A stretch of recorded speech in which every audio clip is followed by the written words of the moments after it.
ઘરમાં કામ કરતી નોકરાણીને મારા પતિ સાથે મેં મારા ઘરમાં એવી હાલતમાં જોઈ. મિત્રો, આ એક સુંદર કહાની છે. મારું નામ નીલમ છે. હું મારા પતિ રવિ સાથે એક મોટા શહેરમાં રહું છું. રવિ એક સારી નોકરી કરે છે અને નોકરી કરતા તેમને 2 વર્ષ થયા છે. મારા લગ્નને 1 વર્ષ થયું છે. લગ્ન પછી હું તેમની સાથે અહીં શહેરમાં રહેવા આવી. તેમણે એક સારી સોસાયટીમાં ભાડેથી મકાન લીધું. આજુબાજુમાં ઘણા મોટા મોટા ઘરો છે અને અહીંયા રહેવામાં એક અલગ મજા આવે છે. મારા લગ્નને 1 વર્ષ થયું હતું એટલે મેં વિચાર્યું કે હું પણ મારી નોકરી ફરીથી શરૂ કરું. જોકે રવિએ મને આ માટે મનાઈ કરી હતી. તે કહેતા હતા કે તે સારી કમાણી કરે છે, મારે નોકરી કરવાની જરૂર નથી. પણ છતાં મેં નોકરી પર જવાનું શરૂ કરી દીધું.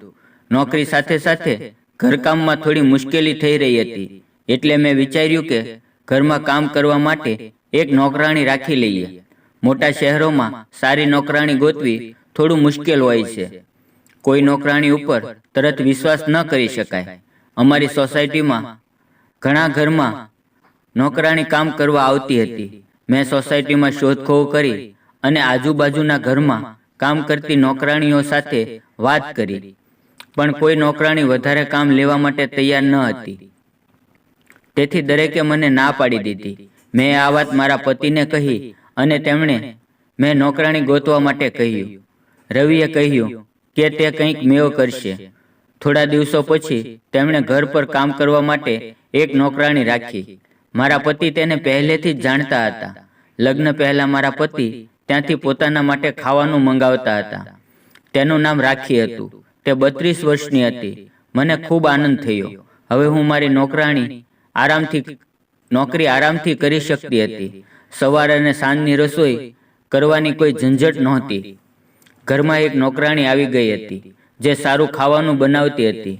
મારા પતિ પહેલેથી જ તેના હાથે બનાવેલું ખાવાનું ખાઈ ચૂક્યા હતા એટલે તેમને જાણીતું હતું. તેથી જ તે તેને લાવ્યા હતા. મારા પતિ વહેલા સવારે જલ્દી નોકરી પર જતા હતા અને હું તેમના પછી જતી અને તેમની પહેલા ઘરે આવી જતી. રાખી રોજ કામ કરવા માટે આવી જતી. ઘરની એક ડુપ્લિકેટ ચાવી પણ તેમની પાસે રહેતી. સાંજે હું આવતી ત્યારે થોડો સમય સોસાયટીની મહિલાઓ સાથે વાત કરતી. લગભગ બધી જ મહિલાઓને હું હવે ઓળખતી હતી. સાંજે સોસાયટીની બધી મહિલાઓ બહાર ફરવા જતી. એક દિવસ જ્યારે હું મહિલાઓ સાથે વાત કરી રહી હતી ત્યારે એક સમાચાર મળ્યા. અમારી બાજુમાં 5 ઘર છોડીને જે પરિવાર રહેતો હતો તે ખૂબ જ અમીર હતો. તે ઘર તેમનું પોતાનું હતું. તે ઘરમાં કામ કરવા આવતી એક 19 વર્ષની છોકરી સવારથી ઘરમાં નહોતી. તે છોકરી તેના ઘરમાં રહેતી અને ત્યાંનું કામ કરતી. આંટી કહી રહી હતી કે સવારે જ્યારે તે વહેલા ઉઠ્યા ત્યારે છોકરી ઘરમાં ન હતી. તેણે ફોન કરાવ્યો પરંતુ તેનો ફોન બંધ હતો.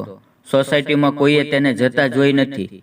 આંટી કહેવા લાગી કે બધા ઘરમાં તપાસ કરવી પડશે. સાથે કંઈક લઈ તો નથી ગઈ ને? છોકરી તો સારી હતી પણ આજકાલ કોણ ક્યારે બદલાઈ જાય તે કહેવાય નહીં.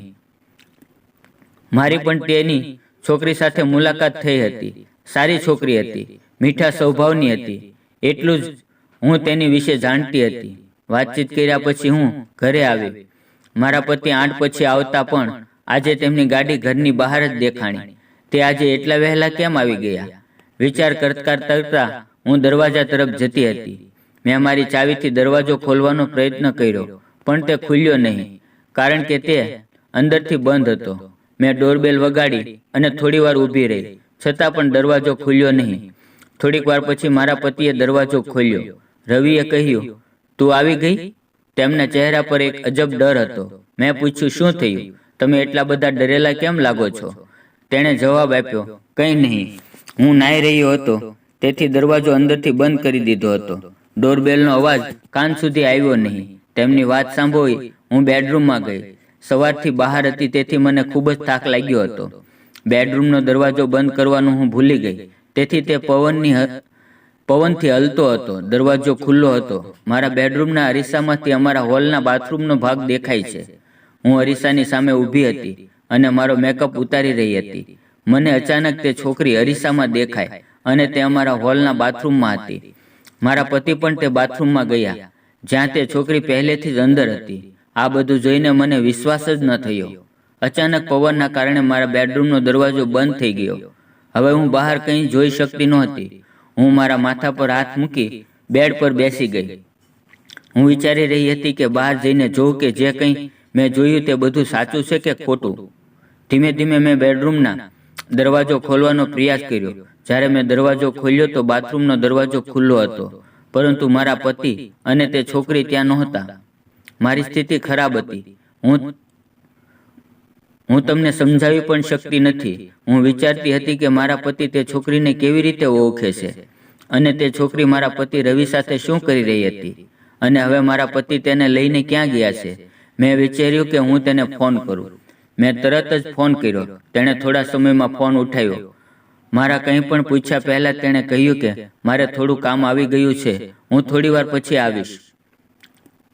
આટલું કહેતા તેણે ફોન કાપી નાખ્યો. તે મારા મોઢે ખોટું બોલી રહ્યો હતો. તેને એવું તે શું કામ હતું કે તે મારી સાથે ખોટું બોલવું પડ્યું. હું મારા આંસુ રોકી રહી હતી અને મારા દિલને સમજાવી રહી હતી કે મારે તેની સાથે બેસીને વાત કરી લેવી જોઈએ. વધારે વિચારવાની જરૂર નથી. કદાચ કંઈક બીજું જ હશે.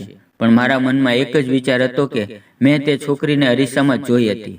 થોડી વાર અમારી નોકરાણી પણ રાખી આવી ગઈ. તેણે મને ચિંતિત અવસ્થામાં જોઈ તો પૂછ્યું, મેડમ શું થયું? મેં તેને કંઈ કહ્યું નહીં અને મારા રૂમમાં જતી રહી. મારા પતિ 2 કલાક પછી ઘરે આવ્યા. તેમની સામે જોઈને મને ગુસ્સો આવતો હતો. મેં પૂછ્યું, તમે ક્યાં ગયા હતા? તે બોલ્યા, અચાનક થોડું કામ આવી ગયું હતું એટલે હું ઓફિસે ગયો હતો. તે મને ફરીથી ખોટું બોલી રહ્યા હતા. મને ખૂબ જ ગુસ્સો આવી રહ્યો હતો, પરંતુ મેં મારા ગુસ્સા પર કાબૂ રાખ્યો કારણ કે ઘરમાં રાખી હતી. હું નથી ઈચ્છતી કે આ વાત બહાર જાય. મેં વિચાર્યું કે રાત્રે હું રવિ સાથે વાત કરીશ. અમે ભોજન માટે ટેબલ પર બેઠા હતા. રાખી ભોજન લાવતી હતી. જમવાનું લાવ્યા પછી રાખી બોલી, સાહેબ તમે આજે ખૂબ જ સારું કામ કર્યું. રવિએ કહ્યું, પછી વાત કરજે. મેં પૂછ્યું, તું શું બોલી રહી છે? રાખીએ જવાબ આપ્યો કે મેડમ, તે છોકરી જે આપણા પાડોશમાં રહેતી અને કામ કરતી હતી. મેં વચ્ચે જ કહ્યું, હા, સોસાયટીમાં તે સવારથી ગાયબ છે. તે ક્યાં છે? રાખીએ જણાવ્યું કે તે નાના ગામમાંથી છે. ઘરની સ્થિતિ સારી ન હોવાથી તેને કામ કરવું પડે છે. છોકરી ઘરે જવાનું માગતી હતી, પરંતુ માલિકે તેને જવા દેતા નથી અને પૈસા પણ નથી આપતા. તે ઘરમાં દિવસ અને રાત 8 લોકોનું કામ કરતી હતી. શરૂઆતમાં ફક્ત 2 જ લોકો હતા, પરંતુ પછી 8 લોકો આવી ગયા. જ્યારે તેણે કામ છોડવાની અને જવાની વિનંતી કરી ત્યારે તેના માલિકે કહ્યું, તું નહીં જઈ શકે. જ્યાં સુધી અમે બીજી કોઈ મહિલા કામ કરનાર ન ગોતી લઈએ તેમને પૈસા પણ આપતા નહીં. કામ કરનાર ગોતવી ખૂબ જ મુશ્કેલ છે, તે પણ મોટા પરિવાર માટે. તે છોકરી કોઈ પણ રીતે જવા ઈચ્છતી હતી. ઘરની માલકીન તેની ઉપર નજર રાખતી હતી. તેની હાલત વિશે મને ખબર પડી. તે દિવસે સવારે તમારા ગયા પછી તે અહીં આવી હતી અને રડી રહી હતી. મેં માલિકને આખી વાત જણાવી. હું સાહેબને વધુ જાણું છું એટલે મેં તેમને નહીં સાહેબને જણાવ્યું. મેં તેની મદદ કરવાનું કહ્યું. સાહેબે તેને બસમાં બેસાડી હવે આવી ગયા. રવિએ કહ્યું, આજે ઓફિસથી વહેલો આવ્યો. જ્યારે હું આવ્યો ત્યારે તે બાથરૂમમાં છુપાયેલી હતી. તે ડરી રહી હતી. હું તેની સાથે વાત કરી રહ્યો હતો. અચાનક તું આવી ગઈ અને તે ફરી બાથરૂમમાં છુપાઈ ગઈ. આ બધું એટલું ઝડપથી થયું કે તને જણાવવાનો સમય જ ના મળ્યો. પછી હું તેને લઈને બસ સ્ટેન્ડ પર ગયો. તારો ફોન આવ્યો ત્યારે મેં વિચાર્યું કે ઘરે જઈને આરામથી બધી વાત કરું. છોકરી સીધી હતી. તે આનંદમાં હતી કે પોતાના ઘરે જઈ રહી છે. રાખી અને રવિની વાત સાંભળી મને વિશ્વાસ જ ન થયો. રાખીએ કહ્યું કે આ ગામમાંથી શહેરમાં કામ કરવા આવતા લોકો પણ માનવ છે, પરંતુ મોટા લોકો ક્યારે સમજી શકશે? તે પોતાના સ્વાર્થ માટે તેની પાસે ઢોરની જેમ કામ કરાવે છે. આ વાતને વિચારીને મારા દિલને એક રાહત મળી. મેં વિચાર્યું કે હું મારા પતિ વિશે ખોટું સમજતી હતી. તેણે એક સીધી અને ગરીબ છોકરીની મદદ કરી છે. મેં રાખીને કહ્યું, જો હવે ક્યારેય પણ તને આવી સ્થિતિમાં કોઈ છોકરી જોવા મળે તો તું મને નિખાલસ રીતે કહી શકે છે. દરેકને પોતાની રીતે જીવન જીવવાનો આઝાદી છે. મિત્રો, તમને મારી આ વાર્તા કેવી લાગી? જો સારી લાગી હોય તો એક સુંદર કોમેન્ટ જરૂર આપો. આવા વિડીયો જોવા માટે ચેનલને સબસ્ક્રાઇબ કરો. વિડીયો પૂરો જોવા બદલ તમારો ખૂબ ખૂબ ધન્યવાદ.